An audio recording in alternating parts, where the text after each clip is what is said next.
Hey, great. Well, welcome again, everyone. Matt Green, co-chair of ACES, along with Josephine Ishman. So before we get started, just want to go over our hybrid meeting policy. So Manhattan Community Board 4 has a hybrid policy that can be found on our website.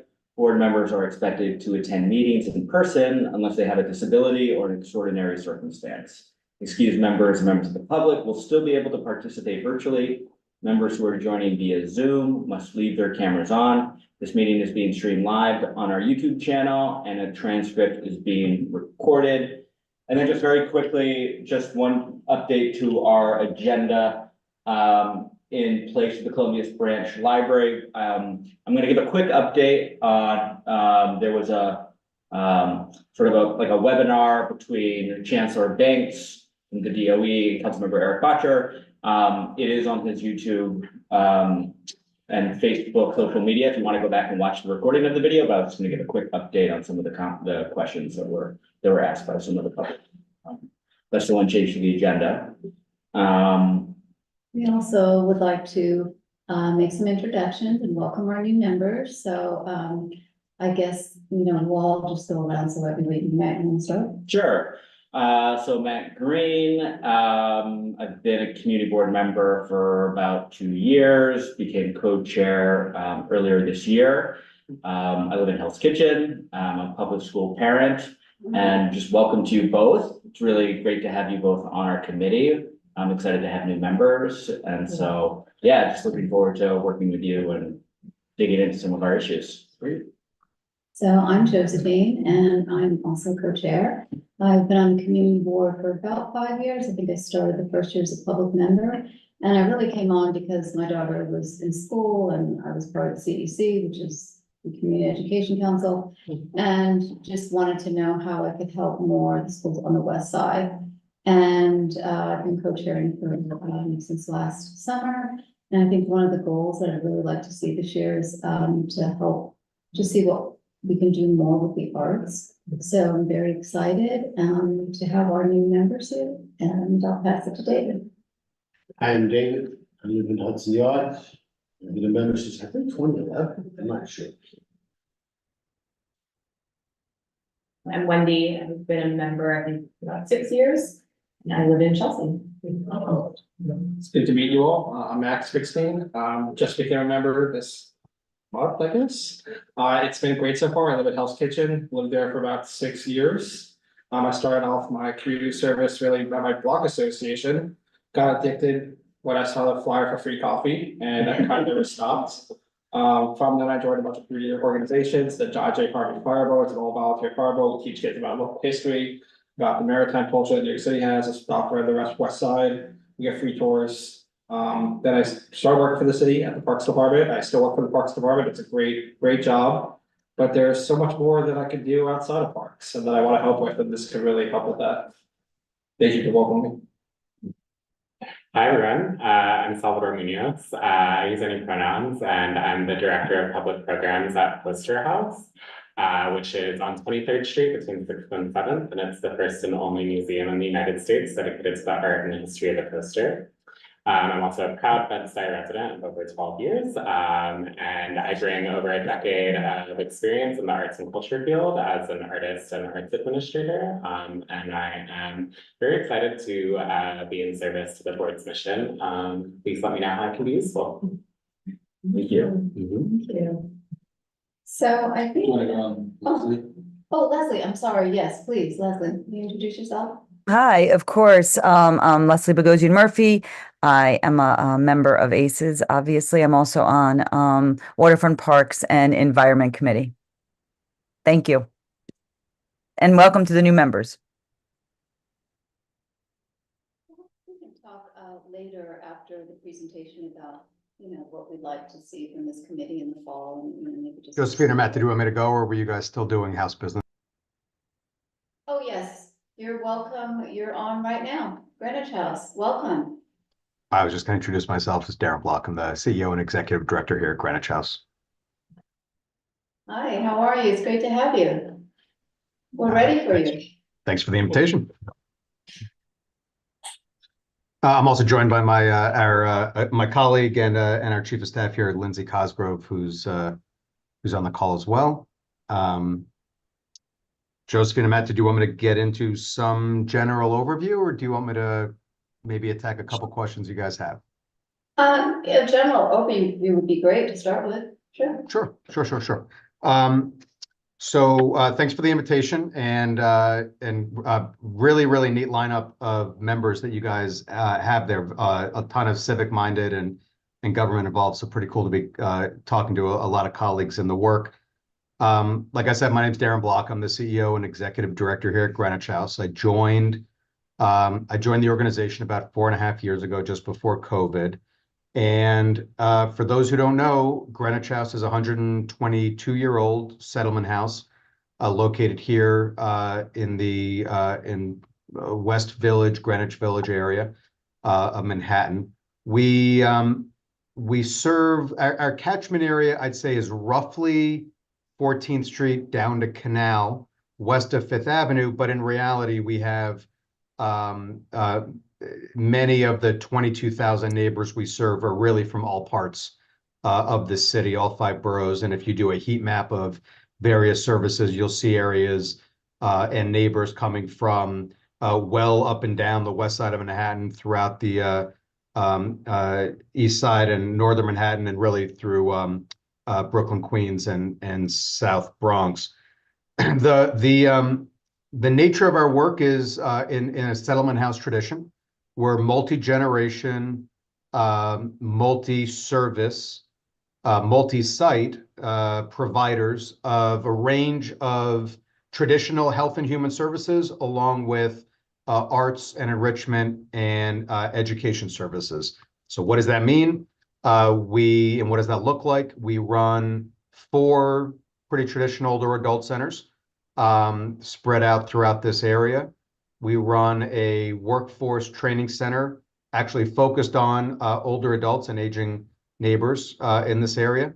We have a mental health clinic serving neighbors and patients from 3 to 103. We have a methadone and substance use treatment clinic serving about 1,200 or so neighbors dealing with opioid addiction and other chemical dependencies. And that is a lot of what the health and human service side of our shop looks like. On the enrichment and arts and education side, we also run a nursery school running programs, tuition-based programs for 3-year-olds, 4-year-olds, and 5-year-olds. We also run a pottery school, a music school, and until recently, an after-school and summer camp program. And I say until recently because we're actually taking a little pause on our youth services to reevaluate the services and supports we can provide to youth and young adults and families in the area. But it is a pause. It's a population and an area of support we plan on continuing. So I'll pause right there, but that's a little bit of a flyover. I'd also like to thank and recognize one of our board members who's also on your board, Wendy Gonzalez, who's been a terrific partner in the work and a great friend of Greenwich House in the neighborhood. Thanks, Darren. I appreciate that. Sure, I appreciate you.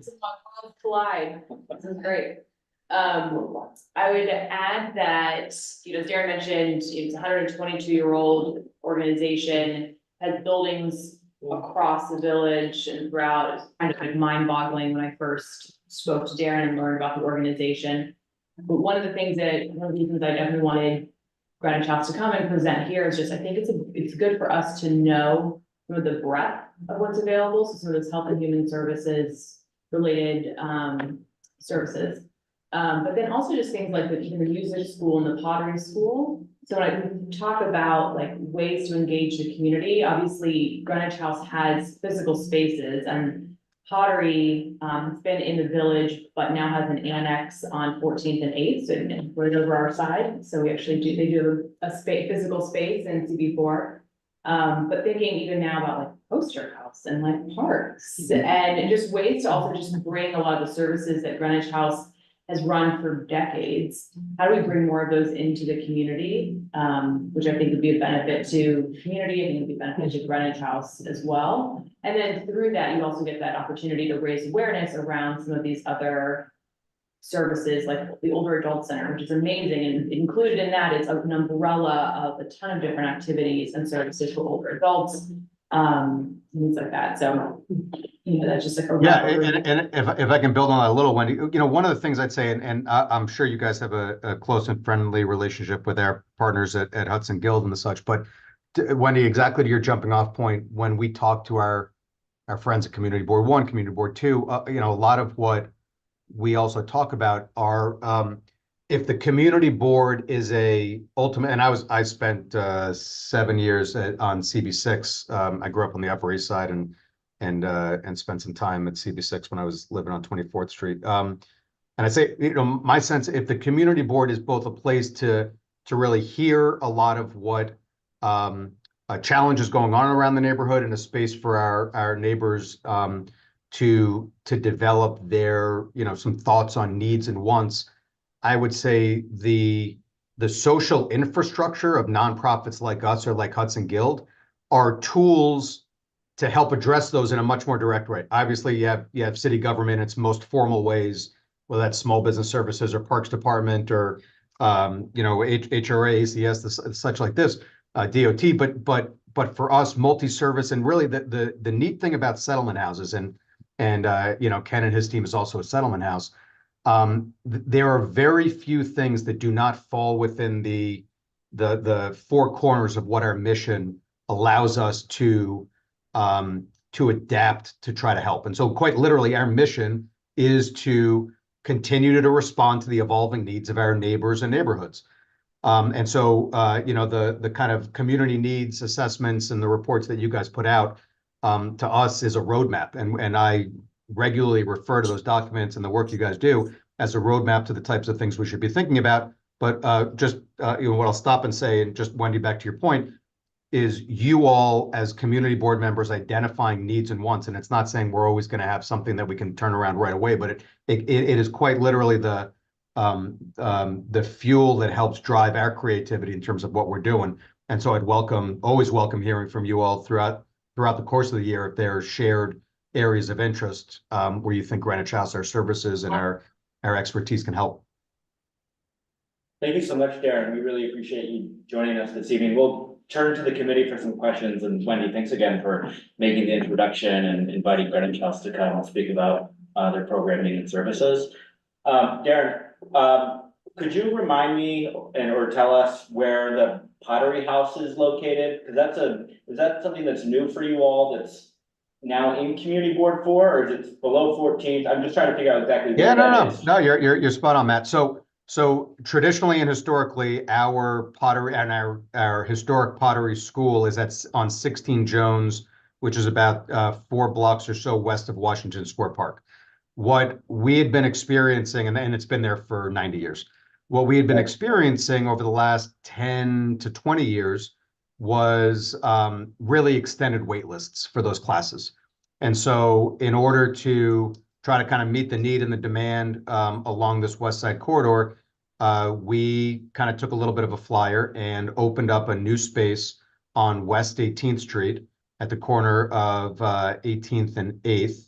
And the site is, 18th and 7th, actually. The site it's the first expansion of a Greenwich House arts program in our history.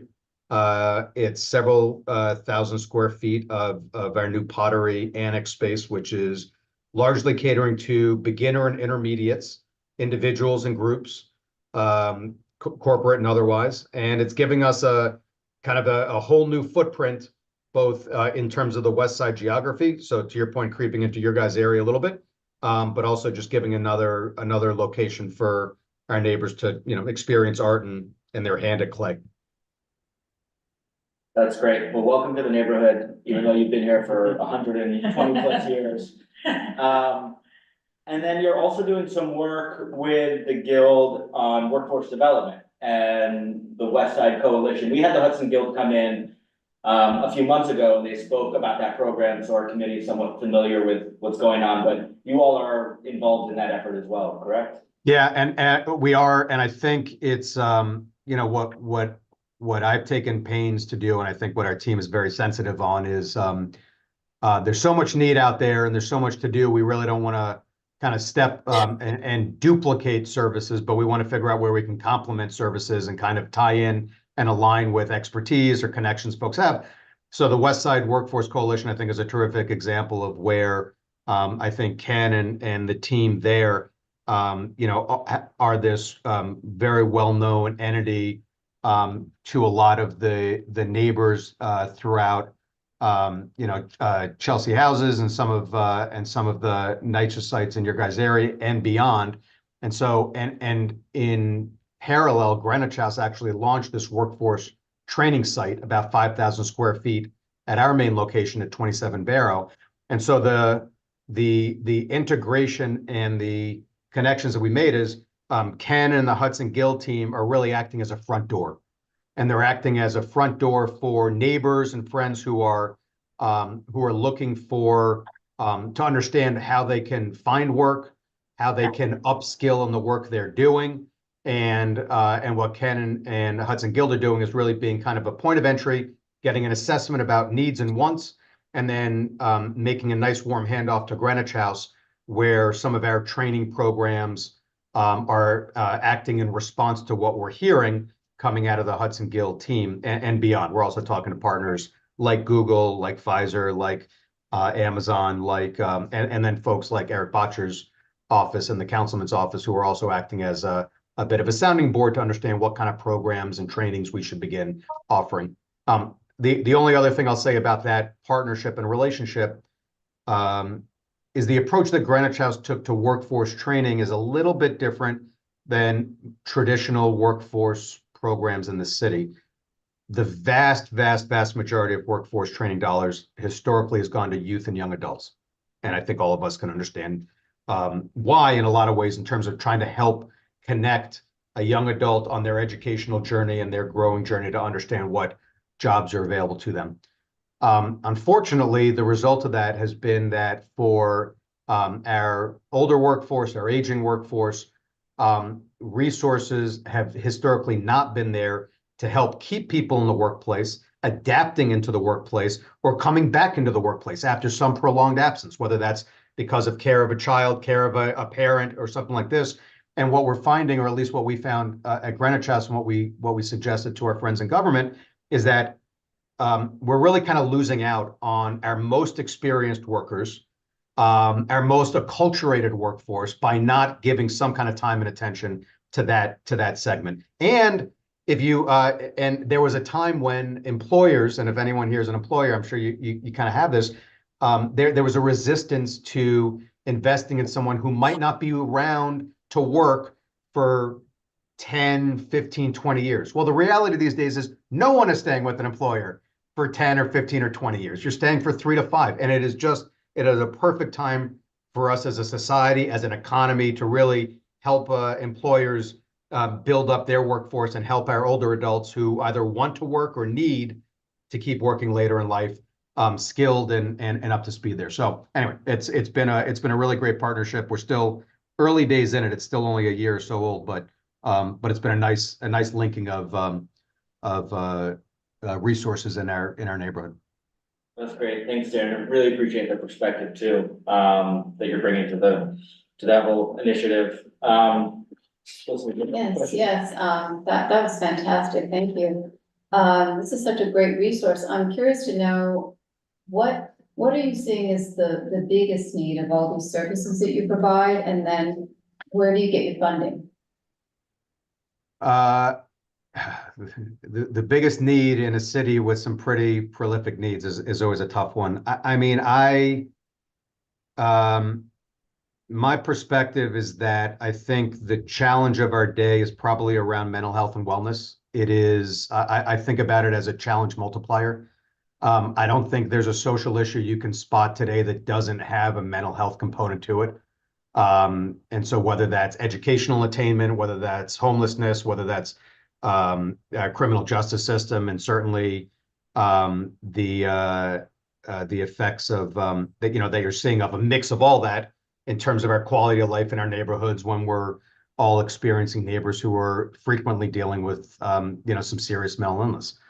So, you know, I probably lean towards mental health. That said, I think any, you know, any social workers, anyone who's following kind of Maslow's hierarchy, you know, at some level, some basic shelter and housing and supportive housing, I also think is in the mix there. But if I had to, you know, if you gave me you know, a pie to divide into resources that I would allocate, it really is around health and wellness and mental health. And to that end, one of the things I really loved about Greenwich House is that, and a lot of our settlement house partners is, you know, we're a place that is doing and expanding mental health resources to our neighborhood and our community. But we're doing that alongside this kind of rich other tapestry of supports like arts and enrichment, you know, workforce and older adult supports. You know, because I think we're trying to sort of add to a kind of a more holistic fabric of what does it look like to create space, community, belonging. These are all elements to help support individuals on their journey and their own wellness. In terms of Josephine, specifically, where do we get our funding? So our older adult services are funded through Department for the Aging. We've got a three-year contract for our older adult spaces. Our mental health clinic, which is located at Houston and Broadway, it actually recently expanded. We had been serving about 140 or so clients and patients as a census at any given time. And we just moved into space where we're now serving about 700. And we expect that to grow to about 900. It is a pretty profound expansion. And the majority of those clients are youth and young adults and their family members. We do have probably about a quarter to a third are older adults dealing with any number of aging and end of life issues, and whether that's around grieving, depression, social isolation, and the like. But the majority of our clients are children, families, and young adults. And then our other mental health clinic, our methadone and substance use disorder clinic, which is actually also on Houston, just on the Mercer side of the street there. That and our mental health clinic are funded with Department of Health, DOHMH contracts, along with a contract with ACES, which is the state's substance abuse office. We have some small contracts with OCFS on the state side. That's Office for Children and Families. And we have some small funding from DYCD in terms of some smallish items. Councilman Botcher's been incredibly generous in directing some member item dollars to us for some to add-ons for some of our programs. But most of our health and human services are handled either through Medicare, Medicaid, or the contracts that I just mentioned.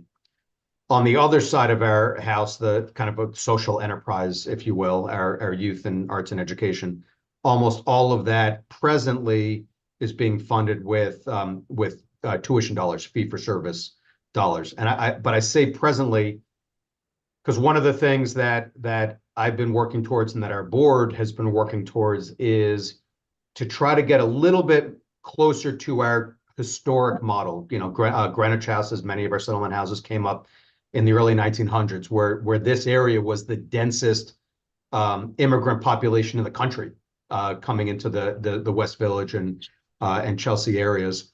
And, you know, a lot of those services and the enrichments we provided were at no cost or low cost. And so even though we've evolved to provide these genuinely world-class services in our ceramics and our potting and our music school, and we're very proud of all that, I think we're also trying to figure out how to get back to a little bit more of that traditional creation of access and opportunity, and what does that look like to support all of our neighbors and all of our neighborhoods. So more to come on that. That is so needed right now. Yeah. David, do you have any questions? No, it's a great presentation. Okay, Katie Stokes just walked in. Katie, these are our two members, it's Max and Salvador. This is Katie.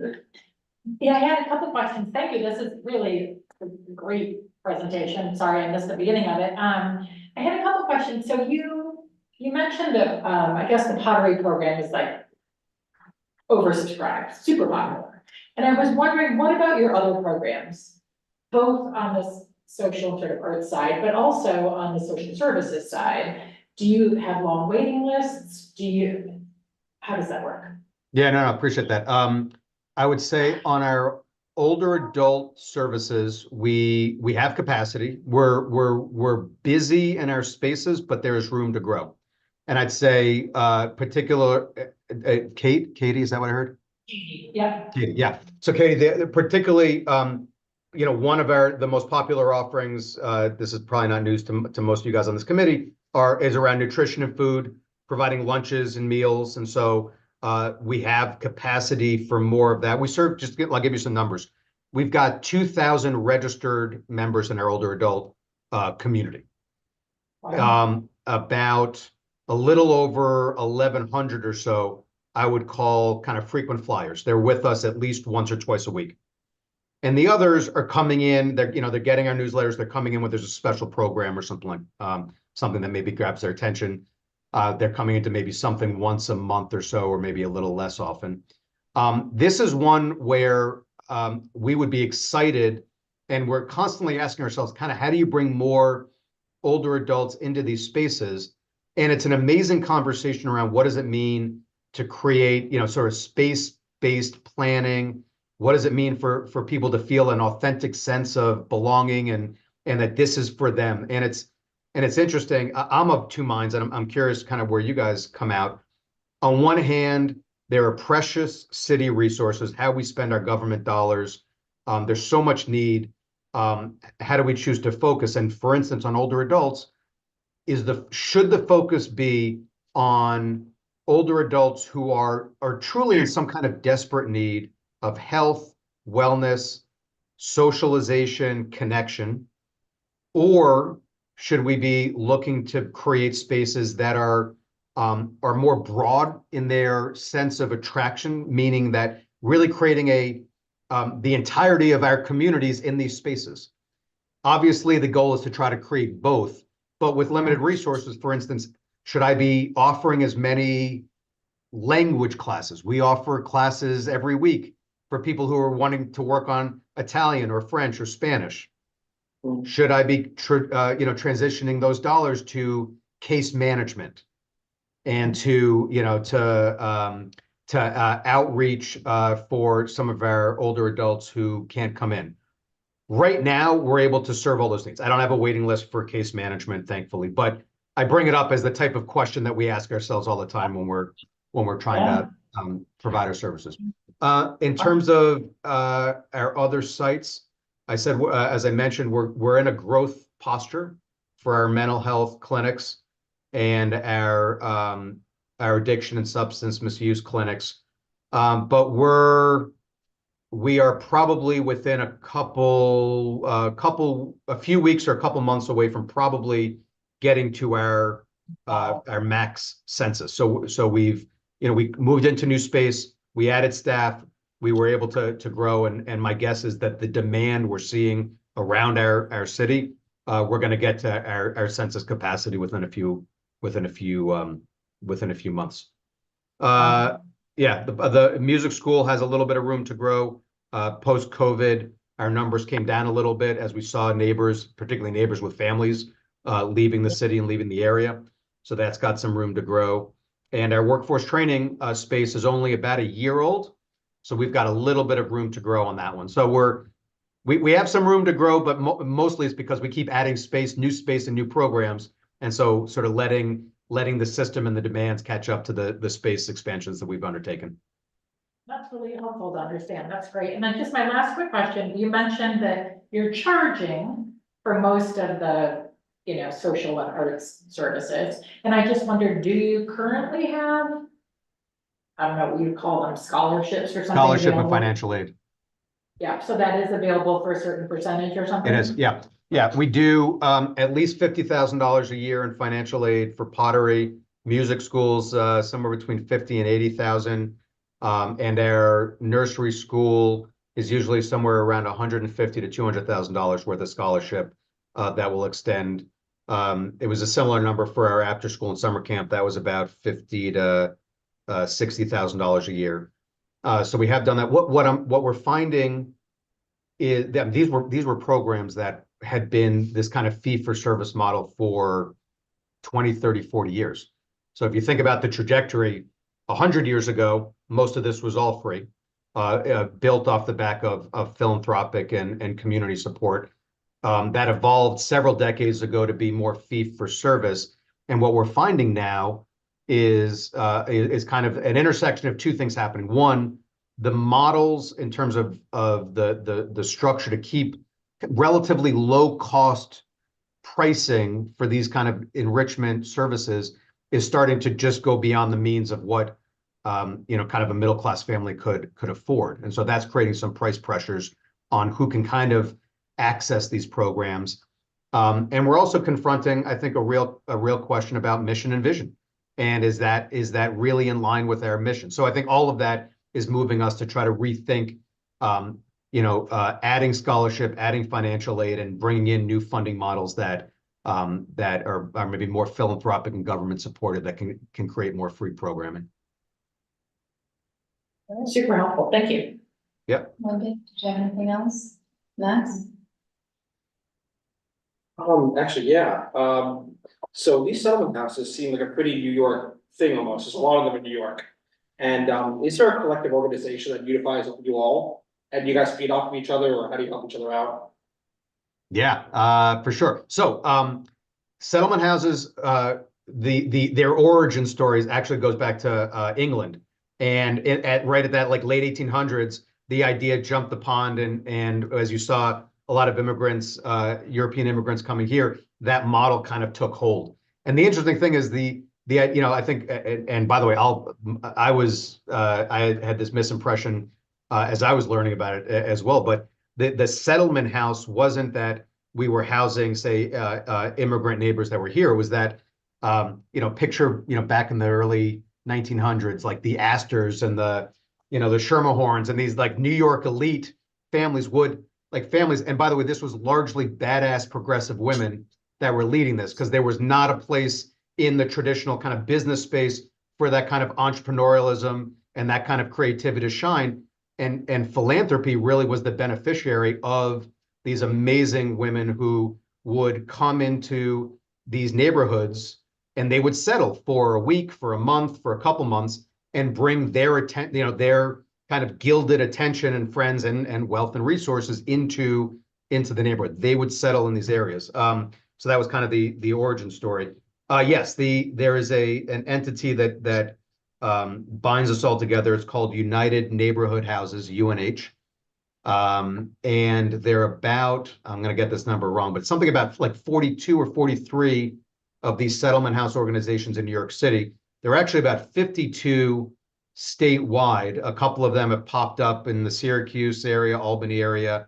And so because I think exactly your point, that model of it's kind of what we all think about a traditional kind of community house, someplace where I know when I grew up, I said Upper East, there was a 92nd Street Y, and I'd walk in the door and there'd be a basketball court and a wood shop and someplace I could go for homework and and I was like this community center. It was a community center.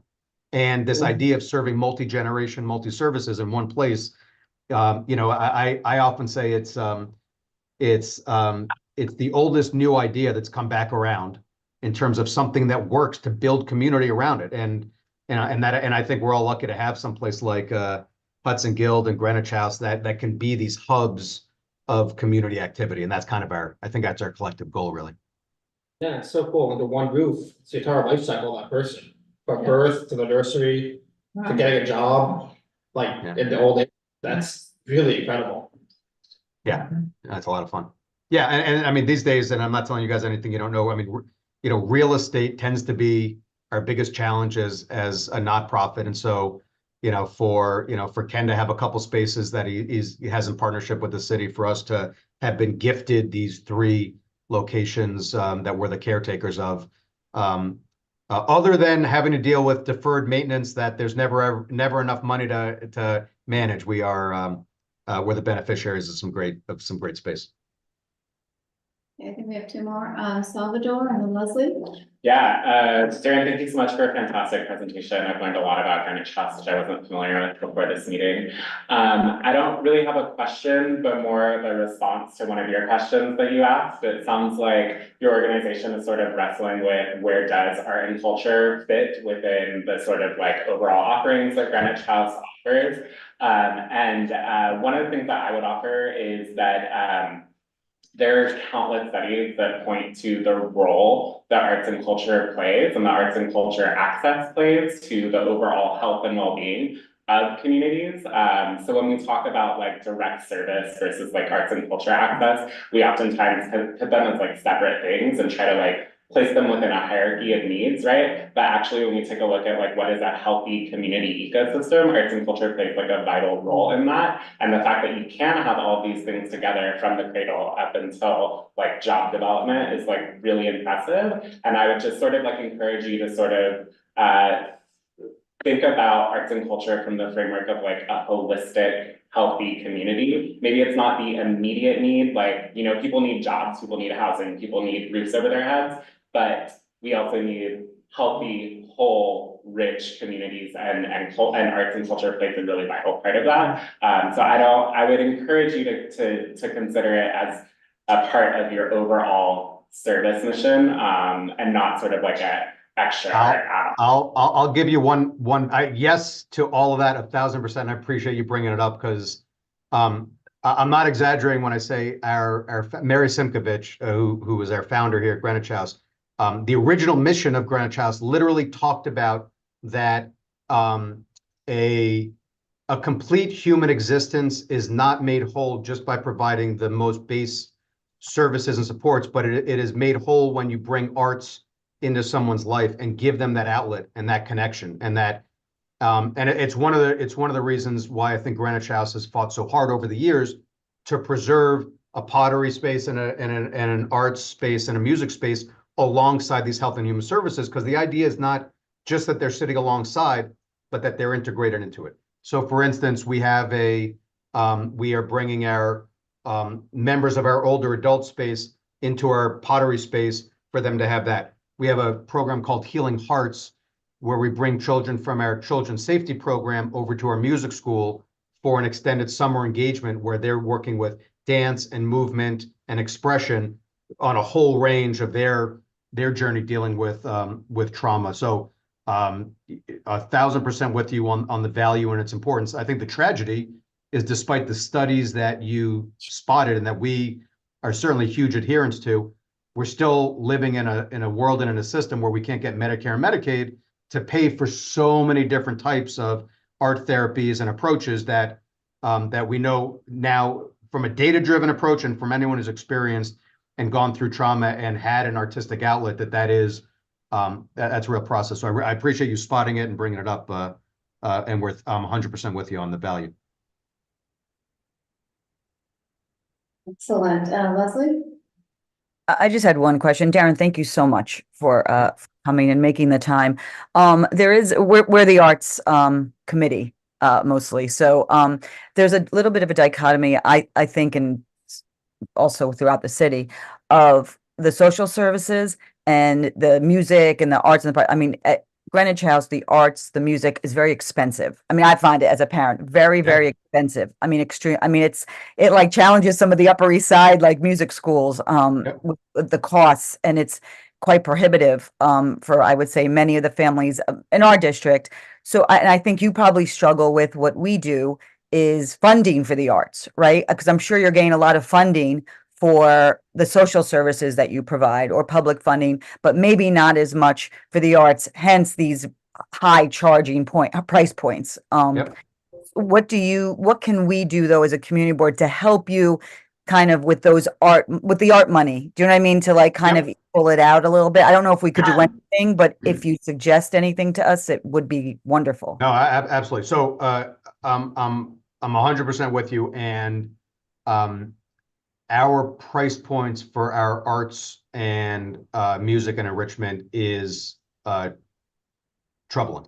It bothers us. We probably spent about an hour and a half in a strategy meeting today, literally talking about that exact point. So I'm not exaggerating when I say it is a frequent topic for us. So what can we all do about it? I think first and foremost, I would reinforce what I'm sure you all do every year, which is, petitioning and protesting and challenging city government to say that dollars for art in schools and art programs is critical. For our part, what we've been doing is reaching out to partners, either partner schools or other organizations, and where they have access to dollars, figuring out how we can partner to make different offerings, new offerings, low cost or no cost. I think for a community board, one of the things I think about frequently, we earlier in this discussion, we talked about access and opportunity. And so frequently, yes, maybe a year-long private lesson is cost prohibitive for us to be able to offer and for most families to be able to have. But what can we do if you can, guys, as a community board, help either through council member dollars or other dollars, a handful of like one-day programs that we're able to create open houses. And like, for instance, so at our Greenwich House Music School, we've got a percussion room, we've got a harp room, we've got a piano room, we've got a woodwind room, we've got a brass, and letting folks come in and literally try a series of instruments, hear what that looks like, sit with a voice coach and have some choral experiences. And so that's the kind of stuff that it's not a ton of money that you need to give that what could be a transformational experience for a young adult or a kid to have. I think that's kind of programming that could be high value, high touch, could utilize. We're not the only one. I mean, there are lots of groups that do it, but that's the kind of stuff that we would love to work with you all if you ever wanted to do kind of community-based program that doesn't need to be super expensive, but can really, maximize, exposure to neighbors, to both Greenwich House or to places like Hudson Guild and other places providing these types of services. So those are the types of things we're thinking about. The third thing along this topic is how we just increase financial aid and scholarship opportunities. And that's trying to find and the last thing I'll say about the settlement house model that we've gotten away from is back in the day, neighbors would almost kind of be like members to their local settlement house, and they would pay some de minimis amount, but to feel like they were part of something, and that would contribute to a pool of money that would be available to neighborhood children and the like to different types of programs. I think that's that sense of how do we create collective responsibility for the social infrastructure that's in our areas. The responsibility number one is on government to fund social infrastructure, but as neighbors, and especially we're in neighborhoods with some means, how do we share with our neighbors a sense of some kind of social responsibility that these neighborhood institutions are there. They make our neighborhood and our community stronger. They make it safer. They provide positives on every outcome any of us look for. And so that's the third thing I would just encourage all of us to shine a spotlight on these institutions. Oh, that's so great.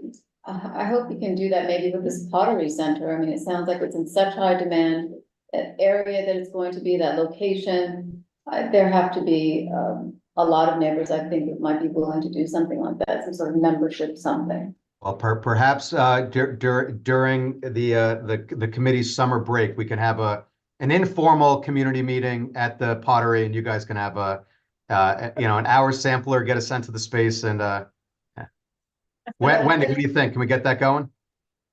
Do it. Yeah, totally. That's a great idea. Okay, well, thank you so much. I want to see Jesse at the wheel. I need Jesse at the pottery wheel, if that's what it's called. Yeah. One member of the public. Hey, Mike, you're up. Can you hear me? Yes. You can. Great. Darren, my name's Mike Freeman. I'm a musician, producer and band leader. I'm a longtime resident of Hell's Kitchen, about 1/3 the amount of time Greenwich House has been in existence. And I seem to remember Greenwich House having concerts and/or concert series down there. Is that not sponsored by Greenwich House and programmed by Greenwich House? Is it outside or is it from Greenwich House? No, you're Mike, great memory. We do a couple concert series. We haven't done an outdoor concert series. We did a couple of Juneteenth oriented concert series the last few years, but most of what we're doing right now is we've got a one concert series called Uncharted, where we select I think 6 or 8 artists. We give them a residency for a couple months to work on some new work, and then we give them space, about our recital space to fill for their kind of promote and showcase their work. We have 2 other concert series that are sponsored by some of our philanthropic partners. So that is something that we're doing. I'd love to get back into the outdoor kind of on the street or in a park community space. We've done 2 in Washington Square Park that were pretty fun. But yeah, that's kind of to me, the bread and butter. The only other thing, Mike, that I'll mention, I don't know if I can ask you a question, Mike, because one of the things that we do at Greenwich House Music is, for folks who haven't been, picture a 4-story building with maybe 25 kind of private rooms, picture rooms that could fit a piano or 2 pianos in them. And that's where our private lessons are, usually during after school hours, 3 o'clock to 8:30 or 9. And one of the things that we've been doing the last several years is providing that space, again, for low cost or no cost to working musicians who maybe can't play the saxophone in their apartment because they're going to get kicked out by their neighbors or something like that. So it gives them kind of a safe space to practice and to rehearse. Is that anything that's been on, as a working musician, is that anything that's on your radar, Mike? It's certainly on my radar. The nature of the instrument I play, it is usually not, that kind of thing is usually not helpful for me personally, but I do know saxophone players, trumpet players, trombone players who all have run into that kind of issue, including one famous example here in Manhattan Plaza that was in the news about 15 years ago. So yeah, that is definitely a need, and I'm happy to hear that you're trying to accommodate that kind of a situation. Yeah, well, I appreciate that. I bring it up just because I think we've taken a lot of pride in not just being a place, to do lessons and teaching, but how can we support a sector that I think we all love, is part of New York's culture and part of this kind of West Side culture, in terms of the kind of the working musician, and how do you try to preserve that in a city, in an area where that's just ever tougher to live and survive. So obviously more to do there, but yeah, so still on the concerts and still trying to promote and highlight local musicians for sure. Can you give me contact information, or can you get contact information to me for whoever's programming these series? Yeah, I'll get it to Josephine and Matt, and they can throw it around the committee. Thank you very much. I appreciate it. Yeah. And just very quickly, Salvador, great to see you. I look forward to playing on the block party next month. We're so excited to have you. Thank you so much, Darren. That was so informative, and thank you for the shout out to women for starting this all. I love that. That's right. And we hope to see you sometime. Seriously, this is part of it. I think you guys can really do something there and really create some kind of community. It'd be great to have an MCB4. So I'm really going to be pushing that one. Good stuff. Good stuff. Welcome it all. Thanks for the invitation, guys. Happy to be a partner on anything you guys see fit. Okay, Thanks, great. Darren. Have a good evening. Thank you. Thanks all. Be well. Okay, so moving along, the committee update, we don't really have a committee update on the library, but we are going to talk about, we do have another committee update. So Matt had sent around information on a forum that Councilman Bodger's office is doing with David Banks, the school's chancellor. And Matt attended the meeting, so I asked him to just give us some highlights of the meeting and you know, any parents talk about any issues that we may want to bring up in the fall. Yeah, thanks, Josephine. So first, it was about a 45-minute webinar, so not terribly long. So if you hadn't had a chance to look at it, you can go back. It's recorded, and I think it's on Councilmember Botcher's Facebook page. Yeah, so just a few things that I want to touch upon that are sort of most relevant to this committee because they're topics that we've talked about. And just some of the things that I found were interesting. I mean, the first question was about class size, right? So there's this new state law about schools having to reduce the size of their classroom. So one of the questions, and these were questions, by the way, that were all submitted in advance, so it wasn't like an open dialogue. So that was the very first question is, you know, how's the city doing? Are we going to be in compliance? We have 5 years to get into compliance. So the chancellor said over the last 5 years, they've lost roughly 130,000 families in New York City. So Families or students? So he said families. So it'd be interesting to know, yeah, what that translates into actual student numbers. But he did say because of that, that's actually reduced some of the classroom sizes, and the first 2 years are going to be the easiest. But as they move forward, as they get sort of start really looking into like space restrictions and how hard it's going to be to find some space for classrooms to reduce, like it's going to be a huge lift for the DOE in years 4 and 5. My math must be really bad. Why is it harder or no, less hard in the first 2 years? Because he's saying because enough people have left that the classes are sort of at the right size right now? There wasn't too much of a rationale that was given, although I think they're gonna have to figure out what they're gonna have to do with. The question was about capital funding, so it was like, are we gonna have to build new schools? Where are we gonna find additional classroom space?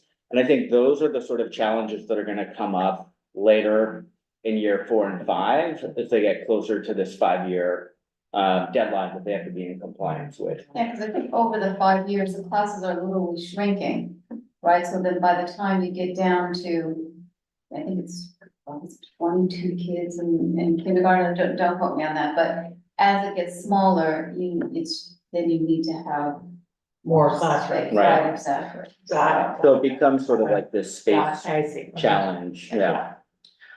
So that was sort of the first part of the discussion. They also talked a lot about workforce development for students in high school and how do you best prepare them for postgraduate, and what's DOE doing in terms of preparing students, whether they go to college or if they're ready for careers. And so they talked a little bit about sort of this pipeline of connecting schools with different internships and different professional studies and different organizations to come in and work with the schools.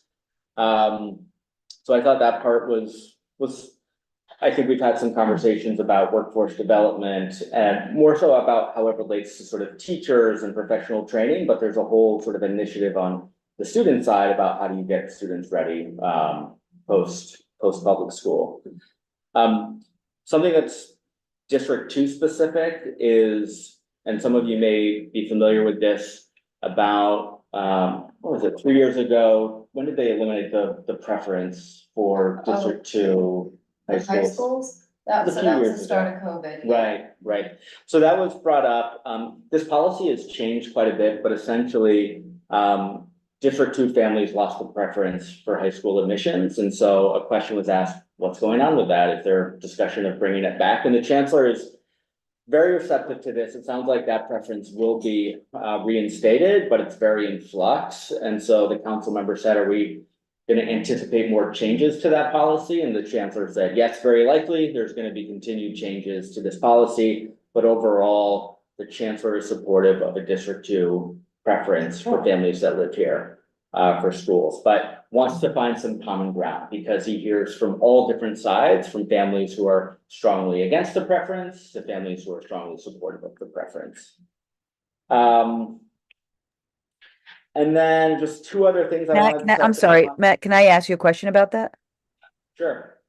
Is it true, and because I'm confused of the switching, so the District 2 families don't get high school preference, correct? But those outside District 2 get preference for their district. if you're in the like you get if you're in Brooklyn or Queens or whatever, you get preference for your high school, and for some reason, is District 2 the outlier, or am I? That's what I thought, but I might be incorrect there. Yeah, I don't know how it works actually in other boroughs outside of our district. I think that was the big problem, right? Wasn't that that was the big problem, that the District 2 families were very upset because they're like, if other districts get preference for, why do we not get? This could, it's ever changing sometimes with them, so I might be hitting a moving target wrong. Moving target, and they talked about that because the policy has seemed to change almost every year, so it is pretty confusing. But it seems like that preference will be put back. I think it started out, it was an equity issue. Leslie, that's how it started, and District 2 has more high schools than any other district. And so most of the high schools are actually located in Manhattan, and so kids are coming in from the Bronx, Brooklyn, Queens, Staten Island. And so that's why that became an issue, rather than students from Manhattan traveling out to the Bronx or the Queens to go to high school. Most of the students are staying here, or they're going to specialized high school, like in the Bronx and in Brooklyn. So that's kind of how all of that happened. But then, we had a lot of students here who, were not getting, not even in their sixth or seventh top choice. And so it became an issue. So I think the real question is to find a balance, right? So you're still giving, kids who live here, a chance to go to school in their neighborhood, or at least in their borough, but while also not, completely shutting out kids who are in other boroughs that just quite frankly don't have as many high schools to choose from, and certainly don't have the same high schools with the same resources that there are in Manhattan. So that's just kind of the honest truth. Yeah, I do remember hearing several years ago when I served on some committees about high schools, that quite literally, in Queens, there are way more high school students than there are high school slots in Queens, and they were like, we have to be able to go somewhere else because there aren't enough schools for us, and so they were saying, why can't we? Yes. So, when I was on the CES, we even talked about that, the issue of building high schools. Why is no one building more high schools in these other boroughs? But they don't do it. They're not going to do it. They know the kids will travel into the city. So that's just kind of a losing battle to go there. Just a few other points related to some of our committee work. So just also for new members, about 2 months ago, our committee wrote a letter denouncing CEC2's sort of reevaluation of trans students and playing sports. And so that did come up during this conversation with the chancellor. Essentially, I mean, the response was DOE is concluding some investigations into this. We all know that DOE is not supportive of CEC2's resolution on this. Basically, the chancellor said, look, this is not a political platform for certain people, and that's what I feel happened with this resolution. So they condemned that, but it sounds like they are doing some internal investigations about removal. Like, what does that process look like in terms of removing CEC members? So that was an interesting conversation. They touched upon that. They did talk about the new asylum families coming into the city. They quoted 36,000 students who have come into New York City. They've hired 100 shelter-based coordinators, and that part of the funding has actually been baselined in the city budget. what does that mean baseline? So they don't have to fight and negotiate funding for that year after year. Like, the money for those shelter-based coordinators is gonna be in the budget, moving forward. So it's baseline. So those are DOE placed coordinators in the shelters, and there's 100, that's throughout the whole city, or? Yeah, I believe it's throughout the whole city. They are still short on bilanguage teachers, which is still a challenge. But they have had a really, sort of, as they described it, with open arms, they've been welcoming these families, and DOE's, proud of the work that they've done over the last few years. They mentioned this webinar was last Thursday, so they did give a plug for this Open Arms Resource Fair that's at the shed. And that happened last Saturday, so. They do it 4 times a year, I think. Yeah, I think it is quarterly, so it would be good to get like the schedule and maybe, and I think you all have put that out before. But we should get the schedule tomorrow. Yeah, but it was a good reminder that we should revisit that and we should start putting that back out. So we can start using our own networks to spread the word about that resource fair for families where they can come and they can get, it sounds like they've done a big coat drive before and that was a big need for families. So those are sort of some of the highlights, and I think those are the things, were sort of the relevant points based on some of the conversations that we've been having as a committee. Again, I encourage everyone to go back and look at it, it's not terribly long. So, yeah. Can I ask a quick question? So at the beginning of your presentation, you said that that over the course of COVID, we lost 130,000 families. And then I believe you just said that they said that there are 36,000 students who have come in as a result of the, asylum seeking, the families who come here.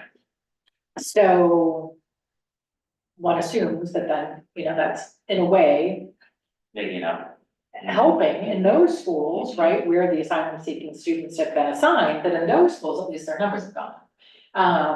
For a couple But of months then- though. I'm sorry? For a couple of months possibly. Well, exactly, but then I was gonna ask, and I know we had talked before, but frankly, I lost track, and Jesse, maybe you know the answer.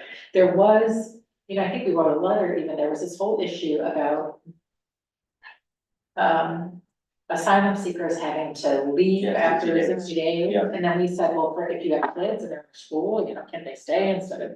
So do we know, are the kids being allowed to stay in the schools that they're assigned to? I mean, I don't know the official word. I know Robin Frost has given updates at the full board, and I think at this committee, she's given updates.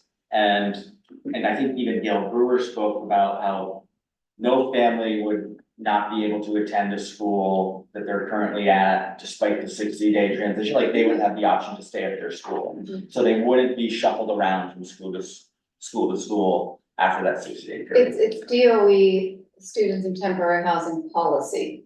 So they have to be able to remain in that school. The problem is then wherever they get moved, how are they getting back to the school? So if they get put in Staten Island, yes, there's a bus that's under, there's a law for this, so that they have to provide transportation. But we had the busing people on before, and it's a nightmare, like the kid could be on the bus for 3 hours one way and 3 hours back, that's not realistic at all. And for families who are trying to find work, your kid is in school for 6 hours a day, how are you gonna work, and then go drop the kid off at work for a couple hours, come back, pick them up. It just doesn't work at all, so the 60-day is definitely a problem. So I wondered if maybe, hopefully at least during the school year, during any given school year, that a kid can stay. But I'm wondering if then during the summer, if there's a lot of change, because like if the families have been sent to Staten Island, maybe the family figured out a way to keep them in second grade, here. But are they likely to move them to Staten Island for next year? Do you know what I mean? So I wonder like how stable the school assignments are of these asylum seeking families, or at least, do they change during the summer? You know what I mean?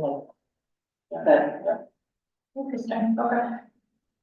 Yeah, it was they covered a lot of ground in a short amount of period. But it was great, at least to show that the chapter is accessible and open to these conversations and, so, I think his office, is planning on doing more of these on different topics, so.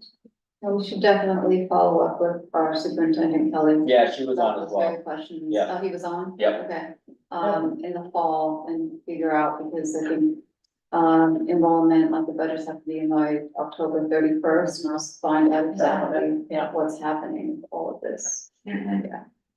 Okay, that's great. Enjoy my Shanice. Oh, hi Shanice. Hi, how are you? Hey everyone, apologies for my lateness, not being able to be there. I had work obligations, but looking forward to being in person for the next one. Nice to see everyone that I've met already, and if I haven't, hi. So, yeah, well, you actually have come on at the perfect time because we just want to spend a few minutes talking about, just for everyone to give some indication of what you'd like to see coming out of this committee, what you're excited about, what you might have concerns about, and just really what brought you here and what you'd like to do. So maybe this time we'll start going around on that side of the room. Salvador? Sure, yeah. Thanks again for having me. I'm really excited to be here. Super interesting and meaty first meeting. I'm really passionate about expanding arts and culture access for the immediate community and the city at large. I think there's such a wealth of great arts and culture organizations, from museums to smaller cultural orgs spread throughout CB4. And I'm excited to advocate for them. Yeah, I don't know what I want from this committee yet, but you guys are fantastic. And, I have a huge appreciation for the arts, obviously, my professional job and what I do on the side, I volunteer with the fireboat. And there's just so much in this neighborhood that we can feed off of, and it's just endless opportunities. And that is so exciting. Yeah. That's cool. I've never heard of a volunteer at the fire. Oh my God, it's an incredible organization. We bought it from DCAS in the 90s, but I was like, this organization bought it from DCAS in the 90s and they're slowly been restoring it ever since. It's docked up here 66 at the Hudson River Park. And does it goes out on the water? Is this the one with like the water hose and they spray and? It is. We have 4-year-old kids drive it. It's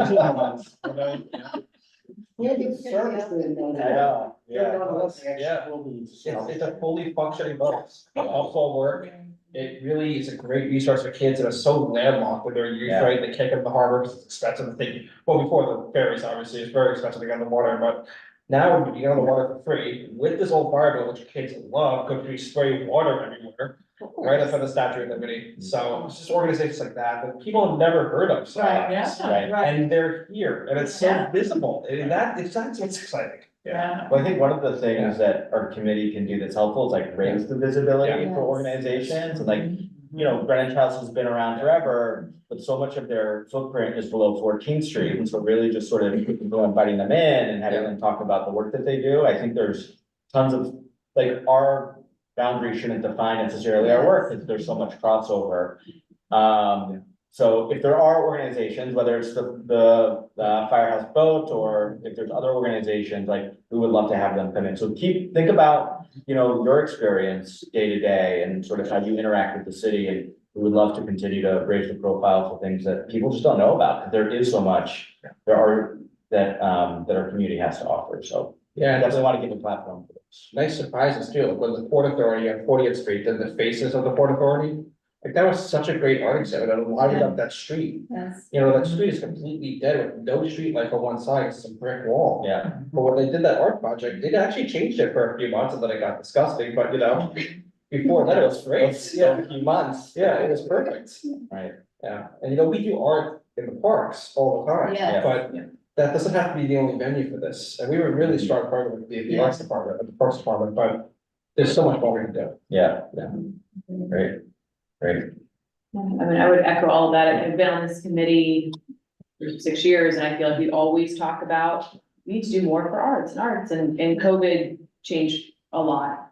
And we did have actually a good number of arts related organizations coming in, but it was always space related, or primarily space related, which is obviously a need. And I think there is a lot of connecting the dots that we can do because we know of so many different organizations and I know the board has played a role in that. But I agree, like from just an actual enrichment perspective, I love the idea of, okay, great, what else can we do with these organizations? And in spaces like parks or, and I love in school, and I love the blurring the lines of our district because we are adjacent to the most famous theater district in the world. Right. Yeah. And we don't do anything with them. Yeah. And that's a miss, so I think being able to lean in there. Yeah. Is definitely critical. That's great. Yeah. Wow. Yeah, and I love the idea of doing more with the arts and frankly, like at our HHS committee meeting on Thursday. I may have to quit the committee because I just can't say it. You know, they were talking about the possibility of of posting on our website a map of some social service stuff, but it makes me think like, wouldn't it be great if we had available on our website, like, here are all the arts organizations that have free resources for kids, or, you know, whatever, here are all the, if we provided sort of just lists where people could go, I mean, what a lovely benefit that would be. That'd be amazing. Yeah. So I think that would be great. Oh, and on the education front, for me, like, I wrestle a little bit, you know, I was very involved in PTA and DOE committee stuff for years when my kids were going through the public schools. And I know, you know, that obviously there's a whole CBC structure and, you know, there's a whole education structure. But I do feel like, there must be a way without duplicating or treading on toes, but there are clearly issues. I would just love to figure out a way that we could hear more from families or school, you know what I mean, about sort of what they need as opposed to us sort of, you know, we hear from the superintendent, which is super important and great, but I feel like it would be helpful. Like, in fact, I just found myself thinking today, I don't know why, but you know, we had that PTA come in a couple of years ago and tell us how they had a principal who like had been interacting already for a year and a half or whatever, and we said, hey, what's the deal? And we tried to, and I realized, no idea what happened there. Right, like, So do they have a permanent one? Saying nothing's changed, but that's right. But yes, I guess I would be, I don't know what the answer is about how we can, more directly. Yeah, how we It's can, helpful to hear. yeah, and to really hear from them, like, what the issues are. Right, like, Absolutely. yeah, so we had talked about, like, maybe we could do, we had talked about doing a survey of like parents, like, what are your top 3 concerns, or, you know, what are the things you want most? Do you want social workers in the schools? Do you want smaller class size? Do you want bilingual teachers? Like, I don't know, you know, but, you know, is there a survey we could send out? And then we thought about doing it during the summer, then I realized, how are you gonna reach anybody during the summer, right? So I think it would have to be more Yeah, in the fall, I don't know how that would be, but so anyway, it's just something to think about. yeah. I was very happy when we had the someone from the United Nations Foundation. I really think we should be concentrating on these young adults, whether they're high school or elementary, on civics and learning how the government operates. Obviously, it's different from elementary school or high school.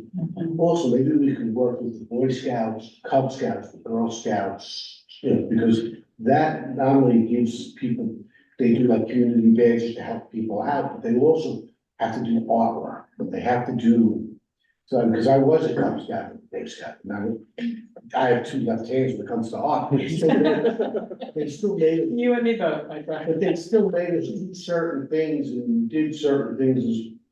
So that's, I don't even know if we have, you know, because you have kids, is there a Boy Scouts or Cub Scouts in the area, and there are Girl Scouts?